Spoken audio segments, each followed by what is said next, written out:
I pressed play, and her name came out of the speaker, not mine. A playlist filled with songs for his ex. Every track was a love letter that wasn't mine, and suddenly, I couldn't breathe. I pressed play, and her name came out of the speaker, not mine. The playlist was called Lila's Songs. My stomach twisted as the first track began.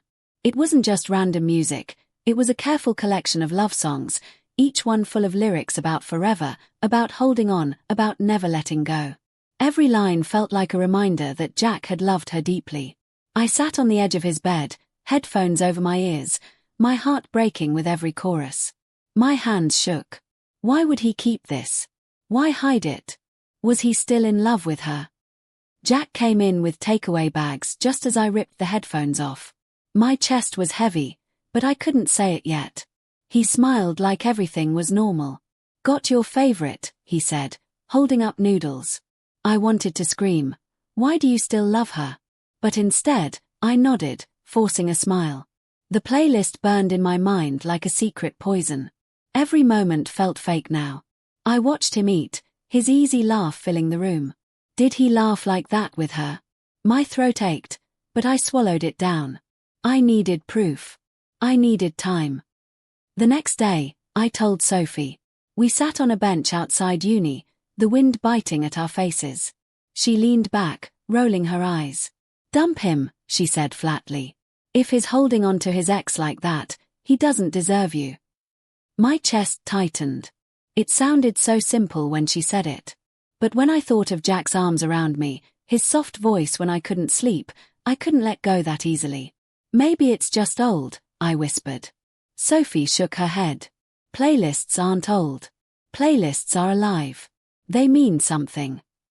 Her words scared me more than I wanted to admit. That night, I checked again. My hands shook as I opened Jack's laptop. The playlist wasn't just there, it had grown. 2 new songs had been added. My stomach dropped. It wasn't old. It wasn't forgotten. He was still feeding it, like a plant he refused to let die. I read the titles, both heavy with love, with longing. Did he add them for her now? Did he think of her when I was asleep beside him? I slammed the laptop shut, my breath ragged. The sound echoed too loud, and Jack stirred in the bedroom. I froze, then crept back to bed, my heart pounding like a drum.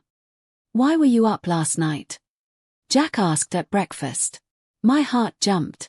I forced a casual shrug, pushing eggs around my plate. "Couldn't sleep," I muttered.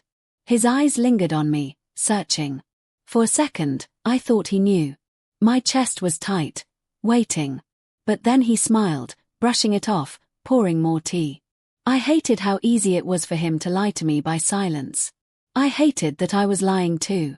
A secret war had started, and neither of us was saying the truth out loud. At the cafe where Jack worked, I stopped by with coffee. Ben was behind the counter, grinning like always. "Jack's in the back," he said, then leaned closer. "You look stressed, Em." I froze. Did it show that badly? I forced a laugh, but Ben's eyes lingered on mine, softer than usual. He noticed things Jack never did. "Talk to me if you need to," he added gently. My chest warmed for a second, then guilt smothered it. I wasn't supposed to feel safe with anyone else. That evening, I made the mistake of searching Lila's Instagram. Her face popped up instantly, smiling, glowing, alive. She looked like the kind of girl songs were written about. I scrolled through her photos, each one more perfect than the last. Her trips, her friends, her shining eyes. Every post felt like a punch. I hated her, but I also hated how I could see why Jack still loved her. When I saw an old picture of him with her, their hands linked, my throat tightened so hard I almost dropped my phone. "Block her," Sophie snapped when I told her. We were in her tiny flat. Pizza boxes everywhere. "If you keep looking, you'll go insane." She was right, but I couldn't stop. "It's not her fault," I whispered. Sophie leaned forward, her voice sharp. "It is her fault if she's still in his life. Don't you see? You're competing with a ghost, and ghosts always win." I wanted to scream at her, but the truth cut deeper than anger. I was already losing to someone who wasn't even here. One night, Jack played music while we cooked together. The first notes hit me like a gunshot. It was one of the songs from Lila's songs. My hand froze on the knife, the smell of garlic filling the kitchen. "You like this one, right?" he asked, casually. My chest screamed, but I forced a smile. "Yeah." He hummed along, oblivious, while I felt like I was choking on smoke. Every lyric was about her. Every note dragged me further from him. That night, I couldn't sleep. Jack breathed steadily beside me, but my eyes stayed wide open. The playlist throbbed in my head like a nightmare on repeat. I turned and stared at him, searching for proof. Did he still dream of her? Did he see her face when he kissed me? I pulled the blanket tighter around myself, shrinking into the corner of the bed. For the first time since we'd been together, I felt completely alone next to him. At breakfast, Jack mentioned her name without realizing it. He was telling a story from years ago, laughing about some road trip. "Lila hated the rain," he said casually, sipping his tea. My fork froze mid-air. He didn't even notice. My skin crawled as he kept talking, like it was normal to bring her up. I forced my jaw to relax and took a sip of juice, but inside, I was screaming. He hadn't forgotten her. She was stitched into his stories like a permanent scar. Later that week, we drove through town in his old car. The radio played softly, but every song reminded me of the playlist. My hands gripped the seatbelt, my mind buzzing. Jack tapped the steering wheel, humming like nothing was wrong. I stared out the window, watching houses blur by, feeling trapped in a moving box with someone who wasn't really mine. He noticed my silence. "You okay?" he asked, glancing over. "Yeah, I lied." He smiled, buying it. The lie tasted like ash. Sophie wasn't gentle anymore. We sat outside the library, and she leaned close, her voice low but sharp. "Emma, he's still with her. Maybe not in person, but in his head. And if he's with her there, he can't be with you here." My eyes stung, but I shook my head. "You don't understand. He loves me." She sighed, folding her arms. "Does he? Or does he just love not being alone?" Her words stuck like glass in my skin that night. I tried something. While Jack showered, I slipped onto his laptop again. My hands trembled as I opened the playlist. I added one random song, one that didn't fit at all. A pop tune, cheerful and silly. Then I closed it fast and pretended nothing happened. My chest was tight, waiting. Later, when he checked his computer, I watched his face carefully. His eyes narrowed for a second, just a flicker, then he deleted the song without a word. My heart broke. It wasn't just a playlist. It was sacred to him. For her. The tension snapped one evening while washing dishes. Jack asked why I'd been so quiet lately. My chest burned, but I swallowed the truth. "I'm just tired." He frowned, handing me a plate. "Feels like you're mad at me." I almost said it then. I almost screamed about the playlist, about Lila, about how I felt invisible. But my throat locked. Instead, I forced a laugh. "I'm fine." He didn't believe me. I could see it in his eyes. But neither of us said what mattered. The silence between us was louder than shouting. One night, Jack fell asleep with his headphones on. I tried to ignore it, but the faint sound leaking out pulled me closer. My stomach sank when I heard it. It was another song from Lila's songs. Even in his dreams, he was with her. I lay there staring at the ceiling, my chest tight. He was next to me, but he wasn't mine. I wanted to shake him awake, scream in his face, rip the headphones off. Instead, I curled into a ball, feeling like the other woman in my own bed. The next day, I broke down in Sophie's flat. Tears streamed as I told her everything. The playlist growing, the headphones, the deletion of my song. She didn't hug me. She didn't comfort me. She just shook her head. "Emma, you're destroying yourself. He doesn't deserve your silence." Her words cut sharp. "Either you talk to him, or you end it. But you can't keep bleeding like this." My body shook with fear. Talking meant truth. Talking meant losing him. Later that week, I ran into Ben outside the cafe. He held the door open, smiling, but his eyes scanned my face. You look tired, he said softly. Then, after a pause, is Jack treating you right? My breath caught. No one had asked me that before. My lips parted, but no words came. Ben's eyes were warm, waiting, safe. For a moment, I almost told him everything. But instead, I forced a smile and said, I'm fine. The lie burned my throat, heavier than ever. It finally broke one evening when we were cooking. Jack pulled out his phone, pressed play, and a familiar tune filled the room. My body froze. It was from the playlist. My chest lit with fire. Turn it off, I said sharply. Jack frowned. Why? My voice shook.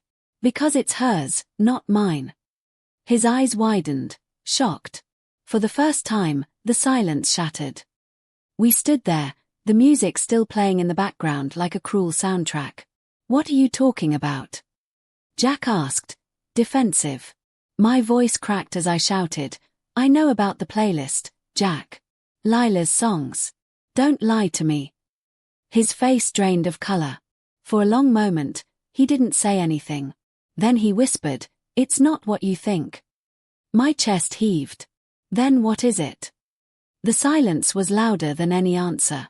That was the first time I didn't believe him. Jack's voice rose, sharp. It's just music, Emma. That's all it is. My hands shook. Then why is it named after her? Why do you keep adding songs? His jaw clenched. He looked cornered, guilty. I don't even listen to it that much. But I knew that was a lie. I had heard it in his headphones, his car, his stories. My chest burned. You're lying to me, Jack. He opened his mouth, then closed it, silent. The silence said more than words. We didn't speak for the rest of the night. He slept on the couch, and I lay awake in bed, staring at the dark ceiling. The house felt like a war zone, silent but dangerous. In the morning, he acted like nothing had happened. He made toast, poured tea, and asked about my classes. I wanted to scream, to smash the plates, to force him to admit what was real. But I swallowed the fire, choking on it. The silence between us grew teeth. When I told Sophie what happened, her face went red. He lied to your face. After all this. She slammed her hand on the table. Emma, he's choosing her memory over you. My chest ached. But he's still here with me. Sophie leaned closer, eyes blazing. Physically, yes. But emotionally, he's not. And you're letting him do it. Her words echoed in my head like sirens. That afternoon, Ben caught me leaving the cafe. Rough day, he asked. I nodded, my eyes heavy with tears. He hesitated, then spoke carefully. You don't have to go through it alone. His words wrapped around me like a blanket. For a second, I wanted to step into that warmth, let it hold me. But guilt stabbed sharp. I shook my head. Thanks, Ben. I'm fine. But I wasn't. He knew it. That night, I couldn't stop myself. While Jack showered, I opened the playlist again. My chest squeezed when I saw it. Another new song. Just added. The date glared at me like a knife. He wasn't letting go. He was feeding it, keeping her alive. My hands shook as tears blurred the screen. I slammed the laptop shut, but the sound echoed too loud. Jack's voice came from the bathroom. Everything okay? My voice cracked as I whispered. No.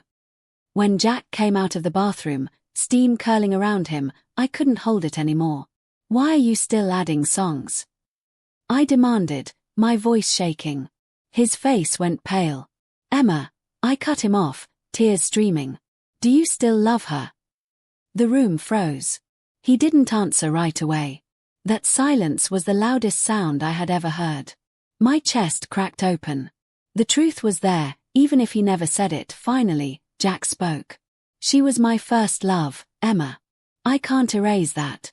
The playlist, it's my way of remembering. His voice broke. But I love you now. The words felt thin, weak against the weight of everything. My heart ached, torn in two directions. Part of me wanted to believe him, to fall into his arms and pretend it was enough. But another part of me screamed, if he loved me, Why did he keep building a shrine for her? I ran to Sophie's flat that night. She opened the door, saw my face, and didn't ask questions. I spilled everything, my chest heaving. When I told her what Jack said, she shook her head, fierce and sure. Emma, love isn't just words. It's action. His actions are telling you the truth, even if his mouth won't. My hands trembled. So what do I do? Sophie's eyes softened. You walk away before you disappear completely. I packed my bag while Jack slept on the couch. The playlist still glowed on his laptop, taunting me. I wanted to delete it, burn it, scream at it, but I didn't. Instead, I wrote him a note. I can't fight her ghost anymore. My hands shook as I placed it on the table. Then I walked out, the night air cold against my skin, but lighter than the weight I had carried for weeks. Weeks later, I sat in Sophie's flat, scrolling through my own playlists. For the first time in months, the music didn't feel poisoned. Sophie passed me tea, smiling softly. I still thought about Jack sometimes, and about the songs he gave to someone else. But they weren't mine to carry anymore. Slowly, I began building a playlist of my own, not about him, not about Lila, but about me. My songs. My story.